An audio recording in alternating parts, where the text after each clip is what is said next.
Yo, y'all know what it is. Yo. Welcome to the Weekly Dog Sports Betting Podcast Show.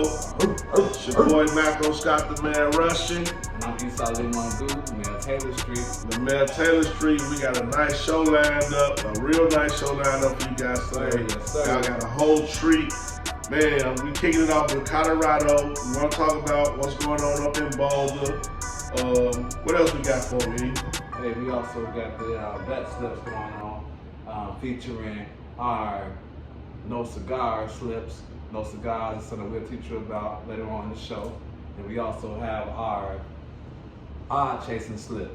Odd chasing is about something that, we covered the odds, and we're gonna let y'all know about a slip that just came across and made some good money for us. Yeah, so we definitely gonna get into what odd chasing all about. What's a no cigar in the chat? Bring y'all up to date on the lingo. We got the picks, of course. We're doing the picks, and most importantly, what we're doing today is E's Top 5, brought to you by Brown Toro Clean Delivery and Repair. We got some new guys in the starting five, baby.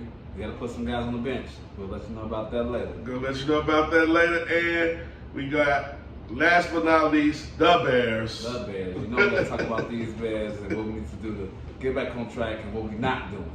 Right. So stay tuned, man. This is the Weekly Dog. This is the Weekly Dog Sport Betting Podcast. Man. We out here. We ready to give y'all this input. So let's go. Let's go, man. Let's talk about Colorado. Colorado got the brakes beat off of them. Got the brakes beat off of them. They was in Oregon. My whole thing, if y'all heard one of the older pods, we was talking about Colorado. That was one of like the pre-pods before the spaceship got running, and we was testing it out. We talked about Colorado. We had a big group town hall-like discussion about Colorado, and my biggest thing was like, how would Colorado respond after the first loss? So, how you feel, E? They took an L. They took their first L. What you think? Well, I mean, we're talking about Oregon, so they already got your guy Nix over there, and, they're a top-notch team. So I just felt like without losing Travis Hunter, that was a huge hit on the defense. And then we got to know that Colorado's defensive line is still, little guys. Right. They got a lot of special talented players, but they not ready yet. And I feel like Oregon exposed them. And it's good that, because you said that at the beginning of the year, you're ready to lose early versus keep them on and on, just to let them know that, okay, y'all don't, it stinks. Because they act like it wasn't stinking. They act like they was these superstars out here. So I'm happy that Oregon showed them that it takes more than just a one-year thing. This is not a microwave type of championship that y'all about to get. You gotta cook being champions. You gotta put it in the oven and marinate it, all that type of stuff. So now they understand that you can't just put something in the oven and you got a nice little meal and it's not gonna taste good all the time. Right. I feel like Colorado, they put up a fight, and they definitely got a lot of cooking to do, to use your analogy. They got a lot of cooking to do. But my biggest take was what you said. They was missing their best defensive player. Travis Hunter was out. Bo Nix went to work. They star receiver had 146 yards. Mm-hmm. One of his biggest games of the year so far. But I'm proud of Prime Time. I'm proud of Colorado, how they bounced back, how they responded. It's easy to go to the podium after a win. It's a lot harder to go to a podium after a loss. Right. And you see the same type of class and the same type of confidence after the loss when they went to the podium and they got beat by 1 million. They had the same class. And Deion said some, Coach Prime, let me put some respect on his name. Coach Prime said some things that really resonated with me in life and with the Colorado football team. He already knew they had some holes, but it's nothing for them to lose a game because they confident. One loss don't determine the type of men that he building in Colorado. One loss don't determine the type of future that they gonna have. And a lot of the kids was taking it hard. Travis Hunter took it hard. He's trying to rush his recovery and get back. But the biggest thing was like, Prime was like, man, you mean more to me than one football game, and you mean more to the game of football than one football game. So just relax and trust in your guys. So just him speaking to a star player like that, man, motivated me. And it's just like, man, I see why kids is lining up to go to Colorado. and I feel good. You know, I really feel good. And like what you said, like Fab said, man. And first of all, it's not a sprint; it's a marathon. You know, this is their first year. You know, and like you said, y'all better come get me now. Get me now. Get him now. Get him now. Get me now. Because I mean, what he has done in the first year, I'm just happy to see what he's done. You know, he went through all the obstacles. They didn't want him. He already won 3 games already. You know, so that's, to me, you got to deal with more than what they was doing in the last 5 years. You know, they went 1-11 last year. So let's just be honest with you. You know, don't try to like get off this bandwagon or try to stop talking about the guy because they lost 41-10. It happens. It happens. But let's get to the numbers though. So now they got USC, right? Let's go. They got USC. The spread is 21.5. Do you think Colorado lose back-to-back games to top 10 college football's opponents by more than 21 points? I 100% feel that they're not going to lose by 21.5 points. Not this time. One of my main reasons why is because Colorado is now at home. They're in their comfort zone. We're back in Boulder. Right? We're about to party. Back in Boulder. So I like that. At the end of the day, you know, even though they went up against Caleb Williams, everybody knows he's a superstar already in the making. He's projected to be the #1 pick. Right. Last year's Heisman winner. Last year Heisman winner. But I just feel like, you know, being at home, I feel like, you know, they have something to prove now. Also, you know, just Shedeur, I feel like he's going to be ready and, you know, up for the challenge this year. And I feel like the whole team will be up for the challenge in Boulder, just to camaraderie, just the support that they've been getting.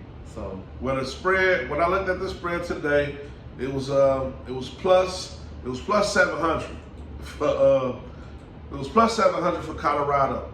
The spread was 21 plus 21.5. Man, I've been around with Colorado all year. I already made a K off Colorado this year, so I'm already playing with house money. I gotta go with Colorado to cover. If you don't like me, bet against me. I know it's a lot of haters out there like, Marco, what you mean? They just lost to the number 10 team by 50. USC gonna beat the brakes off of them, man. They already had the brakes beat off of them. I feel like they bounce back this week. I think USC wins on the money line, of course, which don't pay no money, but I think that Colorado put on the show and they cover the spread this week, but they take an L, they second L in a row. And that's the East Step approval. I accept that completely. So I feel like they're gonna so take Colorado plus 21.5. Maybe. Or if you don't believe it, bet against me. If you think USC that good, you don't think we know what we talking about, bet against us. Either way you win. You know what I mean? You bet with us, you win, you bet against us, you win. Don't matter to me. It's not financial advice. I'm just letting you know our views on the game. And I really like prime time, so I could be coming from a place of fandom, but hey, it is what it is. We coming. We ain't here though. We ain't here, Brian. We ain't here. We coming. We not here. So. And I heard talks that Jay-Z might be in the building. You know, so it's whipples out there. So you say Jay-Z might be performing? I'm not even performing, but he might be involved. So who knows, man? Get the kids extra motivation. But man, that's the take on that, Nick, man. Shout out to Prime. I love, man. Always one of my favorites. Him, Bo Jackson, always my favorites, man. But Joe, top 5 this week, man. What's going on, Joe? We're going to roll right into it, though. Let's roll right into it. The top 5 this week, Before I get into my top 5, I want to just recap on my last week's top 5 because I want to keep it to where y'all understand what's going on. Okay. So, first of all, my top 5 is based on, like I told you before, offense, defense, special teams, you know, good camaraderie, everybody doing their job right. It's not arguments and stuff like that. Just a team just looking like they well-oiled machines and they ready to start, you know, play their position. Last week, I had my top 5 was Baltimore at number 5. I'm not going to say what happened or what was going on, but I'm just letting you know my top 5. Baltimore was my number 5 seed. The Eagles was number 4. You know, then I went number 3. I had the Miami Dolphins. I had the Dallas Cowboys at number 2 and San Fran was number 1. That was last week. So, you know, so what I will let you know is that there are a couple of teams that couldn't make the cut. I had to bench them just based on things I had. But I'm going to get right into it. And you're going to find out who is not in there. Right, let's go. Who your number 5 team? Number 5 team. Let me go ahead. You know, I got. Wait, while he looking up, let me tell y'all, this is East Top 5 brought to you by Brown Toro Clean Delivery and Repair. You need it done right, holler at us. We manage full gut rehabs, and we one of the coldest crews in the city. So shout out to all my guys, Justin Black. Y'all been seeing us on the reels. Hey, let's go, man. Who number 5, My baby? number 5 team. My number 5 team. Well, I always wanted them to be my top 5 team. They made it this week. I'm gonna go with the Buffalo Bills. The Bills. The Buffalo Let's Bills. go. The reason why Buffalo. is because they defense is crazy right now. They stepped up their game as far as that. You gotta know about Stephon Diggs and Josh Allen, what they do. You know, so they to me they balanced. They're one of the most balanced teams in the NFL as far as offensively and defensively. So that's why they won number 5 team. You know, they went through adversity. Also the Jets. They 2-0 since then, and so they on the uprise. That's why they're number 5. Okay. You know, and then my number 4 team, who I'm gonna go with. You know, I gotta go with the world champions, the Kansas City Chiefs. Why? Because They number 4? They number Okay. 4. They I'm with number it. 4. They was a 6-man. I had to bench them the first couple of weeks because of what happened against Detroit, but now they back in order, and now that's my number 4 team because of Travis Kelce. He's back. You know, Jones is back on defense, so they stars are back, and then you always got the goat, the baby goat, Patrick Mahomes, and then you got the beautiful lady over there, Taylor Swift, you know, cheering, and they just beat the Bears 41-10, you know, doing a perfect thing out there. So that's why they're my number 4 team. And now, as far as the number 3 team is concerned, Who you got for number 3? I had them up in here. Excuse my time, but let me just let's see here who I got for number 3. Who you got for number 3? Oh my God, the Philadelphia Eagles.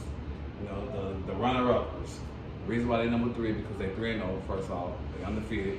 You know, all they're doing is just you know, they're going through adversity. They've been beating every team like they're supposed to. They still got your boy Jalen Hurts doing his thing on 3rd and 1, 3rd and 2s. Their defense is still doing their thing. They just proved me wrong last week completely when I had Tampa Bay supposed to cover. It didn't happen. So that's why they're my number 3 team. You know, they're gonna always be there. They got great coaching. So that's why they're my number 3 team. Okay, we moving up. My number 2 is the Juggernaut Dolphins. I call them the Juggernaut Dolphins now. The Juggernauts. You guys know why they're the Juggernaut Dolphins. They scored 70 points 7. against Denver, against one of the greatest coaches out here, Sean Payton. You know, he just went there to Denver and thought he was doing something. They said, oh no, we got killers out here. And Waddle, he didn't even play. Didn't even play. You know, they got these 2 Didn't running even backs play. that's scoring 8 touchdowns total. You still got Tyreek Hill, which is the fastest and the craziest wide receiver I've seen in the last 17 years, damn near. And then Tua Tagovailoa, he just don't like to have incompletions. Now the defense is suspect, and that's why I got him at number 2 because I feel like, you know, they still got to work on that end. But overall, we already know they coming for that number 1 spot, but they don't got the number 1 spot. Our number 1 spot is the San Francisco 49ers. Why? Because they're just the consistent of the situation. They've been consistent since day 1. Number 1. No, They they number got 1. all the superstars. Now they're a little bit bumped up with Deebo Samuels, but their defense is crazy, and so that's why I got them at number 1. So Hey. I'm just gonna piggyback again off of it. I got my number 5 pick, Okay. the Buffalo Bills. I got my number 4 pick, the Kansas City Chiefs. Okay. Number 3, the Philadelphia Eagles. Okay. My number 2 pick, you already know, the Miami Dolphins. The Juggernaut AKA Dolphins, Juggernaut baby. Dolphins. And my And number who 1 else? pick still is holding down since day 1, San Fran 49ers. That's it. East top These 5. top 5 picks. Top If you like 5. what you hear, let me know. Hey, let them know. Comment. Tell me I'm doing something both. Like, subscribe, just share, and It we is go. what it is. We gonna go on break. We gonna go on break right there. It's a nice time for us to go on break. We'll be back at the other end. Holla back.